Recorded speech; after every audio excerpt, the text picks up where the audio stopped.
こんにちは、大神子です。さよです。今日はファクトリオのモット、ウルトラキューブの工場紹介をするよ。その前に、最初の立ち上げ部分だけ実際にプレイしてみようか。モットの紹介もそこで一緒にやっちゃおう。ということで、レッドニューゲームです。今日も頑張るぞい。最初の仕事は、キューブをつかむことです。墜落跡もないし、バニラとは違う状態からのスタートだね。最初から建設ロボが使えるんだ。最近のトレンドなのかな。キューブが何者かはさておき、キューブは初期位置の近くにあるよ。チェストから煙がもくもく。これがキューブなんだ。このキューブの謎を解き明かすのが、このモットの目的だよ。と言っても謎解きではなくて、普通に工場を作って研究をすることで謎を解き明かすよ。追跡機能もついているけど、なくさないように注意だね。じゃあキューブを回収するよ。工場長から煙がもくもく。移動が遅くなってない？キューブを持っていると移動速度は激減するよ。工場長が持ち運ぶのはなるべく避けたいね。そんなキューブからは物質やエネルギーが無限に出てくるよ。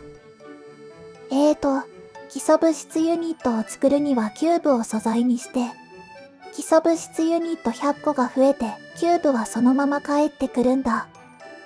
こうして生み出した素材から物を作るよ。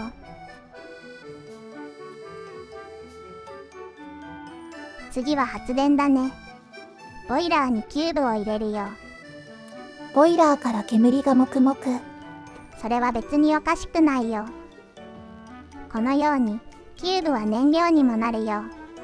永久期間が完成しちゃったね。残念。キューブは燃料に使うと休眠状態になるんだ。これじゃあ基礎物質が作れないよ。大丈夫。キューブに無を与えると復活するよ。キューブとは何なのか、謎は深まるばかりだ。予習の最後は、最初期の自動化の例を見ようか。全部まとめて取り出して、キューブはまた投入だね。制作時間1秒に対して取り出すアイテムが101個あるから、巨大な流量に対して待ち時間を短くする仕組みも問われるよ。最初の素材を作るだけなのに、変なラインだね。そういえば、これは基礎物質だけ作るラインだよね。ボイラーとか、他でキューブを使うときはどうするのかな。複数の施設の間でキューブを行き来させる必要があるよ。大体は回路を使うし、そのうち鉄道や物流ネットも使うよ。そっちが本命か。万人向けではないモッドだけど、私は好きだよ。というわけで、ここからは実際の工場を見ようか。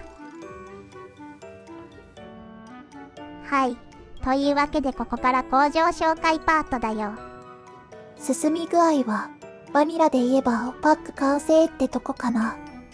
ここから鉄道を使い始めようかというところだね。工場の全体図は、キューブを使って素材を生み出す区画、そして素材を利用する区画に分かれているよ。後ろの加工にはキューブは使わないんだね。今はまだね。不穏な発言が聞こえたけど、まずは素材を使う側から見ようか。素材を使う側はこんな感じで、王道を行くメインバスだよ。すべての素材を引き出せる安心感。鉄に相当する基礎物質と銅に相当する輝土類は、ベルト4本分を予約しておいて、実際は1、2本から始めるいつもの形だね。でもだとベルト10本くらいなかった？鉄道稼働後は、基板とかは外から仕入れて圧縮輸送するつもりだよ。巨大な流量を確保して、ここで全部やるんじゃなくて、将来的にはモールと研究に専念できる形にしたいね。工場の寿命ややらないことを決めると、将来に備えるコストを減らせるね。それでもうちは大きめに備えてしまうタイプだよ。とりあえずこんなところで、こっちはいつも通りの工場だね。いつも通りじゃない方も見ていこうか。さて、問題のキューブを使って素材を生み出すラインだよ。キューブが四角い輪っかのベルトを回っているね。各施設は輪っかのベルトからキューブを拾って使い終わったら戻すよ。今、基礎物質の生成と軌道類の精錬でキューブを使ったね。消耗したキューブを流しちゃったけど大丈夫かな。消耗したキューブを使いたい変な人もいるよ。消耗キューブを確実に用意するのは難しいから、何周かするうちに拾ってくださいな感じだね。カオスな要件が増えてきたぞ。あとは、キューブってユニークアイテムだからね。キューブを確保しておいて、結局材料不足で作業できませんだと。キューブが占有されたままになって、材料不足で工場全体が停止するよ。材料の搬入が遅れてるだけならいいけど、枯渇とか副産物の詰まりで流れてこないと致命的だね。だから、そこは回路でキューブを拾う条件を設定すると安全だね。完璧な制御をしているところでは、作ることが可能、かつ作る必要があるならキューブを拾うよ。今出てる N 次元細工で材料をチェックすると、軌道類金属、物質複製ジェル、蒸気があれば、あとはキューブを拾って作成可能だね。でもジェルや蒸気はまず枯渇しないから、軌道類金属だけ在庫をチェックしているよ。そして作る必要がある場合は、N 次元細工の在庫が少ない時かな。この2つの条件をチェックすれば完璧だね。間違いではないけど、もう一歩踏み込む必要があるよ。炉の上にチェストがあるね。これが軌道類金属で、ここから N 次元細工の製作場所やメインバスに素材を流しているよ。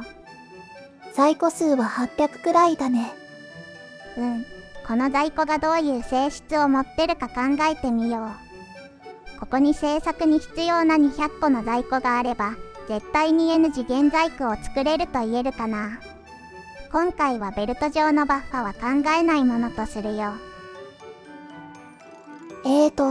軌道類金属はベルトを流れて、ここの分配器で N 次元細工に使う分と毛利や研究に使う分に分かれるね。全部は N 次元細工の方に来ないね。そっか、ギリギリの200じゃ足りないんだ。じゃあ倍の400あれば大丈夫だね。ダメだよ。後になって分配の割合が変わったらどうなるのさ。その時はまた数を直せば。不適切なデータを使うからそういう辻褄合わせがいるんだよ。今日のみこちゃんは厳しいよ。なんとなく辻褄があって動く工場も嫌いじゃないけどさ。せっかく制御が本質のモットなんだからこだわるよ。面倒なオタクだ。大丈夫。今回使うのは技術オタクとは真逆の一般知識だよ。炉の近くにあった在庫は誰でも使えるけど、誰に届くかはわからない在庫だったよね。この在庫を N 次元細工が使うための在庫に変換するよ。というのが、このチェストなのかな。このチェストには N 次元細工に届ける素材だけを入れるよ。これは在庫の引き当てという操作にあたるよ。これで引き当てチェストの中身は自分が使える数という意味の値になるね。それに対して分配前の誰に届けるかを決めていない在庫。厳密に言い換えると、注文を受けた時に即出荷できる在庫のことは有効在庫と呼ぶよ。この有効在庫と引き当て在庫はうまく使い分けようってことだね。そうすれば分配の複雑さを排してシンプルに制御できるね。余談だけど、物流ネットワークもこの有効在庫方式で管理されているよ。詳しくは、琴の葉のお姉さんたちにお願いしようかな。では話がそれてしまったけど、改めて N 次元細工レシピがキューブを拾う条件はこうだよ。必要な材料をチェックするときは引き当て在庫で、完成品をチェックするときはみんなに届けられるよう有効在庫でチェックだね。ここまですると絶対にキューブがつまらないラインが作れるよ。そう言いつつ手を抜いたところで詰まるのはまた別のお話。それは手を抜いた人が悪いよ。つまりミコちゃんだね。ぶぬぬ。とにかくこうやって課題を設定して解決していくモッドだね。キューブが絡むと普段やってることもちょっとハードだ。その分やり方次第でいろんな武器を振るえる環境かな。みんなも自分が持つ武器を使ってこのモッドに挑んでみてね。最近拾ったナイフを舐め回して見せびらかそう。漫画のチンピラかな。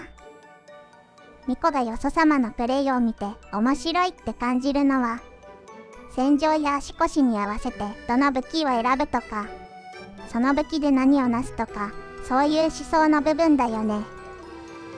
そういうところからエネルギーを摂取してるよ。人間の感情を食べる悪い狼め。人間に元気がないと食べがいがないから、もっと楽しく工場を作ってもらわないとね。意外といいやつかもしれない。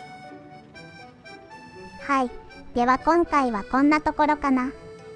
まだ拡張の準備中だから在庫の話ばかりだったね。前編通して問題を単純化しましょうしか話さないよ。では録画が切れちゃうので、ご視聴ありがとうございました。